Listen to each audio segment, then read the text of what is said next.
जब कोई बाहर वाला हमें चोट पहुंचाए तो हम उसे टॉक्सिक कहते हैं, लेकिन वही जहर जब हमारे अपने घर में हो तो हम क्या करें। भारत में हर साल लाखों स्टूडेंट पढ़ाई की वजह से नहीं बल्कि अपने घर की माहौल की वजह से टूटते हैं।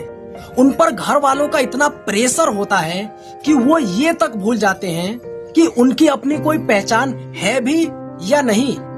और सबसे दर्दनाक बात ये होती है कि जब आप अपने ही माता पिता से सिर्फ ये कह दें कि अब मैं थक गया हूँ, मुझे आपकी सपोर्ट चाहिए, तो सामने से तुरंत जवाब आता है, बदतमीज हो गए हो, संस्कार भूल गए हो, हमसे ज्यादा जानने लगे हो क्या।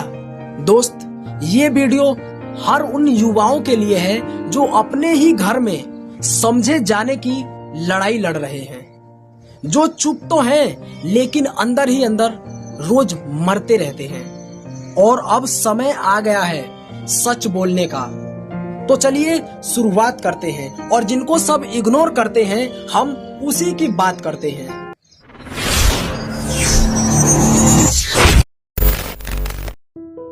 आखिर टॉक्सिक पेरेंटिंग की असली पहचान क्या होती है। पेरेंट्स आप सबको प्यार तब तक करते हैं जब तक आप उनकी हर बातों को मानते हो। जैसे ही आप अपने लिए स्टैंड लेते हो, आप उनके लिए बदतमीज हो जाते हो। कंट्रोल को ही लव समझ लेना, यही उनकी सबसे बड़ी गलती होती है। आइए मैं आपको एक एग्जांपल से समझाता हूँ। मान लो अगर आपने इंजीनियरिंग के बदले आर्ट्स ले लिया, तो माँ बाप आपसे कहेंगे तू हमारा सपना तोड़ रहा है, जबकि उनके सपने से बड़ा है कि ये आपका जीवन है। दूसरा पॉइंट है इमोशनल मैनिपुलेशन, यानी प्यार के नाम पर गिल्ट करना। अधिकतर पेरेंट्स कहते हैं हमने तुम्हारे लिए बहुत कुछ किया है और तुम हमारे लिए इतना भी नहीं कर सकते, हमसे ज्यादा कौन चाहेगा तुम्हारा भला। अगर तू नाकाम हो गया तो क्या लोग मुझे दोषी नहीं कहेंगे। ये बातें सुनकर बच्चा गिल्ट में जीने लगता है और धीरे धीरे खुद को ही दोषी मानने लगता है। और तीसरा पॉइंट है जब आपके दर्द को बदतमीजी का नाम दे दिया जाए। अगर कोई बच्चा अपने पापा से कहता है पापा जब आप चिल्लाते हो तो मुझे डर लगता है, तो सामने से जवाब आता है अब तुम्हें हमारी बातों में डर लगने लगा है, क्या तुम संस्कार भूल गए हो। अगर आप उनसे कहें कि मुझे थोड़ी सी आजादी चाहिए, तो जवाब आता है पड़ गए हो ना गलत संगत में, इसीलिए कहता था कि तुम घर में ही रहो, बाहर मत जाओ। ऐसे पेरेंट्स बच्चों की भावनाओं को समझने की बजाय उनको चुप करा देते हैं। चौथा पॉइंट है ये जहर धीरे धीरे आखिर करता क्या है। सेल्फ डाउट बढ़ाता है, कॉन्फिडेंस को बुरी तरह से गिरा देता है और धीरे धीरे फिर मेंटल हेल्थ भी बिगड़ने लगती है। और कई बार बच्चे इतने बुरी तरह से टूट जाते हैं कि खुद को खत्म करने तक का सोच लेते हैं।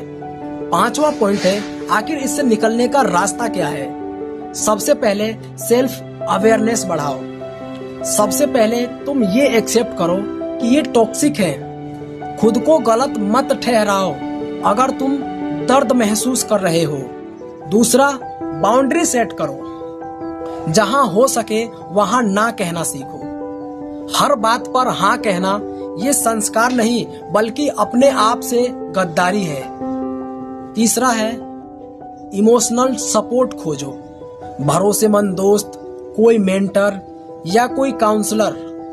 और अगर तुम्हारे घर में कोई ऐसा है जो तुम्हारी बातों को सुनता है तो प्लीज आप उनसे सपोर्ट लीजिए। चौथा पॉइंट है जर्नलिंग और वॉइस एक्सप्रेशन। अपनी भावनाओं को रोज लिखो और अगर चाहो तो वॉइस नोट बनाकर खुद को रोज सुनो। इससे हीलिंग होती है। पेरेंट्स को ही दोषी मत ठहराओ ब्लाइंडली। बहुत से माता पिता खुद इमोशनली जख्मों के साथ बड़े हुए होते हैं। उन्हें प्यार जताना नहीं आता, लेकिन अगर आप उन्हें प्यार और समझदारी से समझाएं तो हो सकता है कि बदलाव आ जाए। लेकिन ये हर केस में नहीं होता। कुछ पेरेंट्स सच में एब्यूज होते हैं। घर एक मंदिर होता है, लेकिन अगर उस मंदिर में ही डर लगे तो वहां भगवान नहीं, ताले लगने चाहिए। अगर तुम ऐसे टॉक्सिक माहौल में पल रहे हो तो याद रखो, तुम अकेले नहीं हो। लाखों बच्चे हैं और धीरे धीरे आवाज उठ रही है। तुम्हें प्यार चाहिए था, कंट्रोल नहीं। तुम्हें समझा जाना चाहिए था, रोका जाना नहीं। और सबसे ज्यादा तुम्हें सुना जाना चाहिए था। अब वक्त है हीलिंग का, अपने लिए खड़े होने का और टॉक्सिक साइकिल को यहीं तोड़ने का। तो दोस्तों, अगर ये वीडियो आपके लिए थोड़ी सी भी हेल्पफुल रही हो तो कमेंट में आप अपना हैशटैग लगाकर नाम लिख सकते हो। मिलते हैं अगली वीडियो में, तब तक के लिए जय हिंद, वंदे मातरम।